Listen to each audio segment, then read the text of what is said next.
कौन सा विकास हुआ है? आप बता दीजिए, हाँ मत करिए, पूछ रहा हूँ आपसे कौन सा विकास हुआ है, फिर मैं बताऊंगा ना। राम को कोर्ट के चक्कर लगाने पड़े, है आपके पास जवाब? आपने क्यों राम जी को कोर्ट के चक्कर लगवाए? तो सरकार ने नहीं बनवाया राम मंदिर कोर्ट ने बनवाया है। ये बात आप समझिए और दोबारा मत बोलिएगा। जूता लेकर जेब में, उल्टी वाली जेब में इंतजार कर रही है कि एक बार प्रचार तो हो, समझ रहे हैं? पीछे वाली जेब में धर के घूम रही है और वही हालत होगी। तो भी सरकार देश में कोई भी सरकार हो जो किसान से उलझेगी, किसान से टकराएगी, ना उसका कोई वर्चस्व रहेगा, ना कोई इसका अस्तित्व रहेगा। ये बात दिखाना चाहता है देश का किसान। प्रेसिडेंट, देश के राष्ट्रपति साइंटिस्ट हुआ करते थे और आज क्या है? देश के प्रधानमंत्री चाय बेचने वाले हैं और गृह मंत्री तड़ी पार हैं। बहुत अच्छा लगता है ना आपको ये सुनने में? लगता है बहुत सम्मानित है। बदलू महोदय आपके बंगाल पहुंच चुका है और आप ध्यान रखिएगा, लेकिन अगर आपने भाजपा वालों को मौका दिया तो वो जो नाम बदलू बंगाल पहुंचा है ना, वो बंगाल का नाम बदल के कंगाल नहीं कर देगा, बंगाल को ही कंगाल कर देगा। इस रंगा बिल्ला प्रॉपर्टी डीलर वाले हावड़ा ब्रिज से लेकर देश के कश्मीर से कन्याकुमारी तक हर एक चीज का सौदा करना जानते हैं। वो तो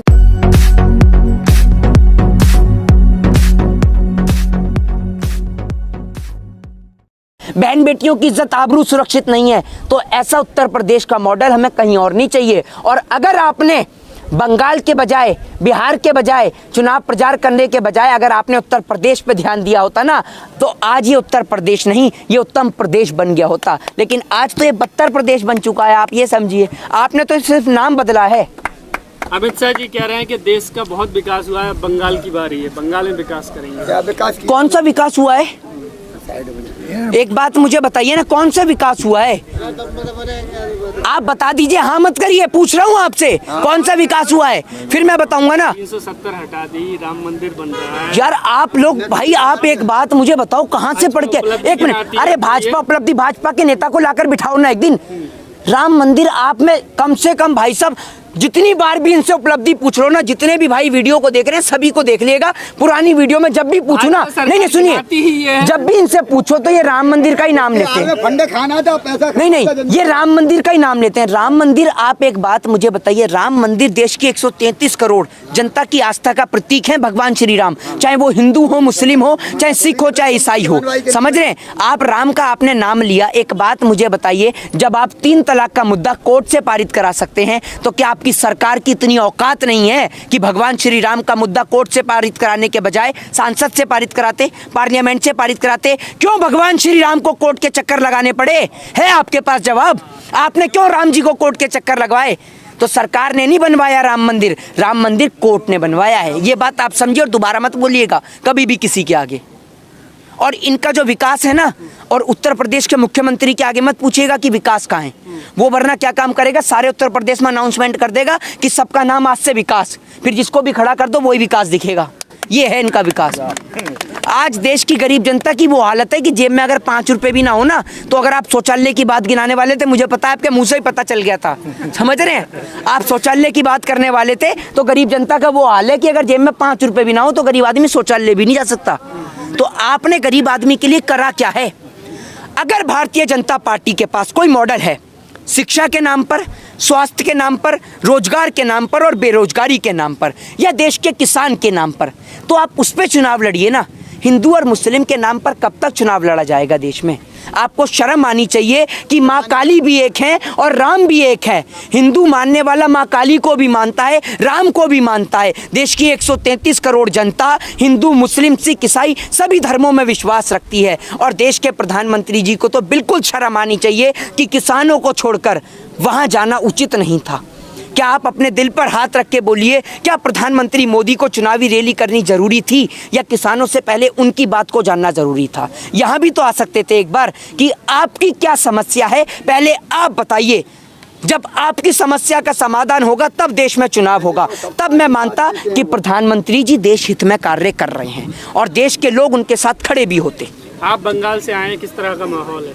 माहौल पूरी तरीके से बीजेपी के लिए खराब है। आप ये समझिए, पब्लिक जूता लेकर जेब में, उल्टी वाली जेब में इंतजार कर रही है कि एक बार प्रचार तो हो, समझ रहे हैं, पीछे वाली जेब में धर के घूम रही है। और वही हालत होगी जैसी भाजपा की सरकार जाएगी ना देश से, आप ये समझिएगा जो बोलेंगे ना भाजपा के पक्ष में, पब्लिक यहाँ अड़ा के रखेगी जूता, जहाँ दिखे ना कि देश कैसे बिका। मुंह में तो बात की बात है चाचा, पहले तो सर पे ही पड़ेगा इनके कि रेलवे कैसे बिका, एयर इंडिया कैसे बिका, MTNL कैसे बिका, BSNL कैसे बिका। एक बात आप मुझे बताइए, कॉन्सेप्ट के थ्रू समझिए, आपने मुझे 10 रुपए उधार दिए, अगर मैं आपके 10 रुपए लेके भाग गया तो आप मेरे घर पहुंच जाएंगे, मेरे घर पे जाएंगे, मेरे घर वालों से कहेंगे कि आपका लड़का मेरे 10 रुपए लेके आया, तो आप मेरे घर पे जाके अपने 10 रुपए ले आएंगे। लेकिन देश को चलाने वाले जो अब लोग हैं, इनके तो ना कोई आगे है ना पीछे है। तो भैया बेच दी रेल, बेच दिया एयरपोर्ट, बेच दिया BSNL, तो कल को जब देश बिकेगा, तो जब देश बिकने के बाद आप किसका गलेबान जाके पकड़ेंगे कि अगर रेलवे बिकी तो क्यों बिकी, एयर इंडिया बिकी तो क्यों बिकी, और जब रेलवे बिक गई तो रेल मंत्री को काय बात की तनख्वाह। जब देश में आप सभी चीजों को प्राइवेटाइजेशन कर रहे हैं तो मंत्रियों को तनख्वाह और वेतन भत्ता काय बात का। सरकार भी प्राइवेट कर दो ना, प्रधानमंत्री भी प्राइवेट चुन लेंगे। जब देख रेख ही करनी है तो 50,000 1 लाख रुपए सांसद को क्यों देंगे, 10,000 रुपए में चौकीदार रख के देखभाल करवाएंगे और अच्छी चौकीदारी करेगा। TMC में लंबे समय तक काम किया था मिथुन चक्रवर्ती ने, अब भाजपा में शामिल हुए हैं। मिथुन चक्रवर्ती तो कह ही रहे हैं, मैं पानी वाला सांप नहीं हूँ, मैं कोबरा हूँ, कोबरा। हाँ, समझ रहे हैं। अरे भैया आप कोबरा हैं तो मोदी जी को ढसेंगे, उनके भाजपा वाले को ढसेंगे, हमें ही ढसेंगे हैं, और आप हैं ही कोबरा। ये इतने ऐसे अभिनेता हैं जिनकी आवाज किसान के नाम पर ना, इनके मुंह में सत्ता का फेविकॉल अटक जाता है, गले से आवाज नहीं निकलती। किसानों के नाम पर तो अगर इनके आगे माइक लगा दो तो इनको ऐसा हो जाता है कि मेरे को खांसी है, गले में दर्द हो जाता है, इनके निकल जाते हैं ये। और आप ये देखिए राजनीति करने के लिए कैसे कोबरा आगे आ रहे हैं। अरे कोबरा जी आप भी तो समझिए, आप कोबरा नहीं, आप 2 मुंहे सांप हैं, समझ रहे हैं, जो देश को भी ढस रहे हैं और सत्ता की गुलामी कर कर जो केस और आरोप लग रहे हैं ना, उन्हों से भी बचना चाह रहे हैं। मैं तो कहता हूं कि देश के अंदर शारदा चिटफंड घोटाले का मुद्दा देश में दोबारा खुले और मुकुल राय जैसे आरोपी जो आज बीजेपी का दामन थामे बैठे हैं, कैसे खुलेआम आराम से बैठ के घूम रहे हैं। क्या मुकुल राय के ऊपर कानूनन कार्रवाई नहीं होनी चाहिए? बीजेपी कौन सा वॉशिंग पाउडर बना रही है? क्या पतंजलि का वॉशिंग पाउडर भी बनने लग गया कि पतंजलि के गौमूत्र में डुबा डुबा के निकाल रहे हैं इन्हें कि एकदम पवित्र हो रहे हैं? बताइए ना आप मुझे, तो कौन सा ऐसा वॉशिंग पाउडर है कि सारे आरोपी इधर जा रहे हैं और उधर साफ होकर आ रहे हैं? तो ये कॉन्सेप्ट है इनका। सर किसान कानून के बारे में बोल, ये कॉन्सेप्ट है इनका, फिल्मी बाजी से समझ रहे तो पूछना है। ये इनका कॉन्सेप्ट है सीधे तौर पर कि देश के अंदर ये पहले लोगों को परेशान करते हैं, जब लोग परेशान होते हैं तो वो सत्ता के पास पहुंचते हैं और सत्ता उनको ऐसे प्रेशराइज करती है कि आप पार्टी ज्वाइन करिए, आपके ऊपर से सारे आरोप साफ। तो पहले परेशान भी यही करते हैं, समाधान भी खुद देते हैं। जी आखिरी सवाल जी, अगर अब कानून वापस नहीं लेती है सरकार तो किसान हर राज्य में इसी तरह से बीजेपी के खिलाफ कैंपेन करेंगे, उसको हराने का? बिल्कुल नहीं करना चाहिए। क्या जब यहाँ पर नहीं सुनी जा रही है किसान की बात तो किसान कहाँ जाएगा? दिल्ली भी जा चुका है, दिल्ली जा चुका है, दिल्ली घुसता है तो मारा जाता है किसान को, हरियाणा पंजाब से पहले दिन आता है तो मारा जाता है किसान को। अरे किसान पिटने के लिए नहीं बना, किसान कोबरा बता रहा है। आप ये बात समझिए, देश के अंदर 100 दिन हो गए देश के किसान की बदहाली के, 100 दिन हो गए देश की सरकार की बेशर्मी के, और देश के अंदर 100 दिन से ज़्यादा देश के किसान यहाँ सड़कों पर बैठे हुए हैं। लेकिन सरकारें इतनी नाकार है, इतनी निकम्मी सरकार देश के इतिहास में पहली बार। वो देश के प्रधानमंत्री जो एक और देश का किसान सड़क पे बैठा है, लेकिन किसान को देखना तो दूर की बात, सुनना तो दूर की बात, वहाँ चुनावी रैली और प्रचार कर रहे हैं। अरे आपको शर्म नहीं आती कि दिल्ली के अंदर किसान बॉर्डर पे डटा हुआ है, इनसे बात करने के लिए एक बार आप आ जाएं। आपको बंगाल जाना जरूरी है, आपका बंगाल दौरा जरूरी है। अरे देश के अंदर तो हर 6 महीने के बाद कहीं ना कहीं चुनाव होते हैं, चुनाव तो दोबारा भी आ जाएंगे, लेकिन जो देश के किसान के जो 300 से ज़्यादा किसान भाई शहीद हुए हैं वो दोबारा आ पाएंगे क्या देश के अंदर? और जो शहादतें लगातार बढ़ रही हैं उनका जिम्मेदार कौन है? क्या जवाब देगी देश की सरकारें? लेकिन मोहित जी किसान भी तो वहाँ जाके रैलियाँ कर रहे हैं, तो किसान क्यों ना करे? मतलब किसान को जवाब दिल्ली बॉर्डर पर। एक बात मुझे बताइए, अगर प्रधानमंत्री मोदी जी कह देंगे कि तीनों कृषि काले कानून वापस, तो क्या किसान बंगाल जाएगा? बंगाल में खड़ा हुआ है क्या इलेक्शन के लिए कोई इनके घर से? क्यों जाएगा वहां पर? तो ये प्रधानमंत्री मोदी को नहीं दिख रहा क्या? बंगाल क्यों गया? जब दिल्ली में ध्यान नहीं दिया गया, जब दिल्ली के अंदर किसान घुसता है, हरियाणा से पंजाब से जब दिल्ली के अंदर पहले दिन आता है तो इसके ऊपर आंसू गैस के गोले दागे जाते हैं, कभी इसके लिए कटीले वायरों का प्रयोग किया जाता है, कभी इसके ऊपर वाटर कैनन से पानी दागा जाता है।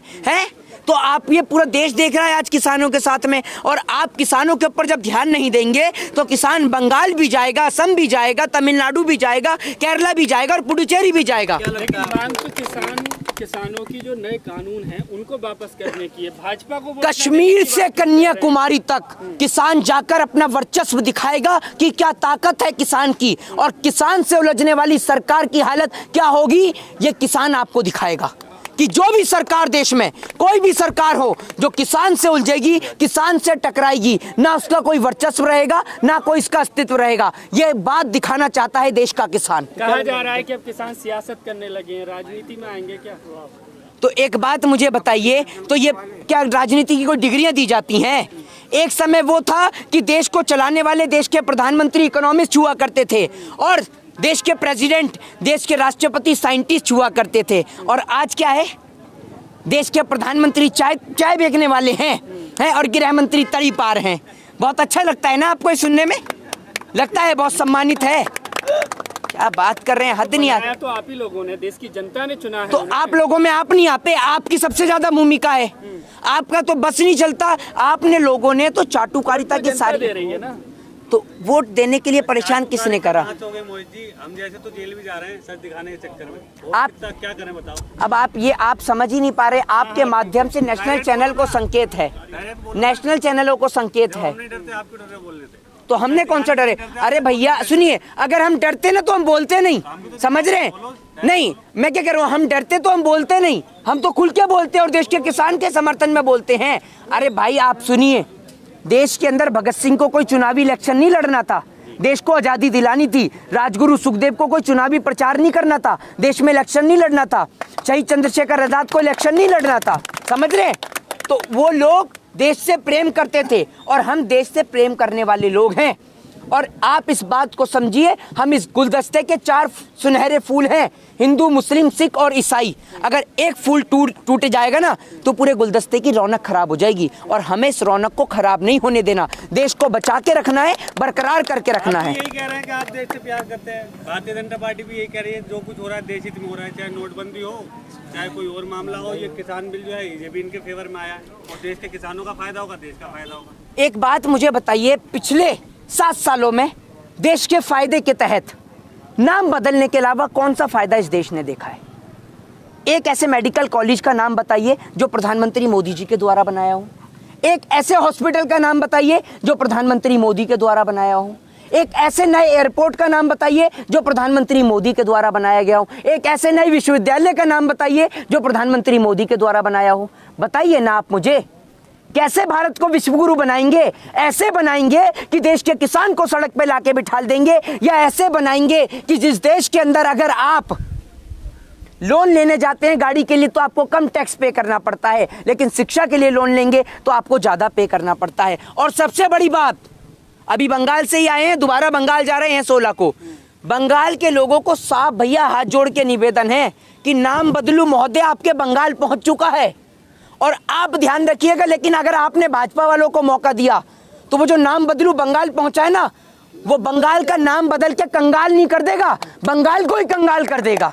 इस बात को आप समझिए। और आप कहते हैं ना खूब भालो, खूब भालो, वहाँ कुछ भी भालो नहीं बचेगा, क्योंकि रंगा बिल्ला प्रॉपर्टी डीलर वाले हावड़ा ब्रिज से लेकर देश के कश्मीर से कन्याकुमारी तक हर एक चीज का सौदा करना जानते हैं। वो तो इनका बस नहीं चल रहा, पूरा देश उठा के ओलेक्स पे डाल दें कि खरीद लो, अच्छे और सस्ते दामों पे खरीद लो। रेल बेचा हवाई अड्डा, देश का कोना कोना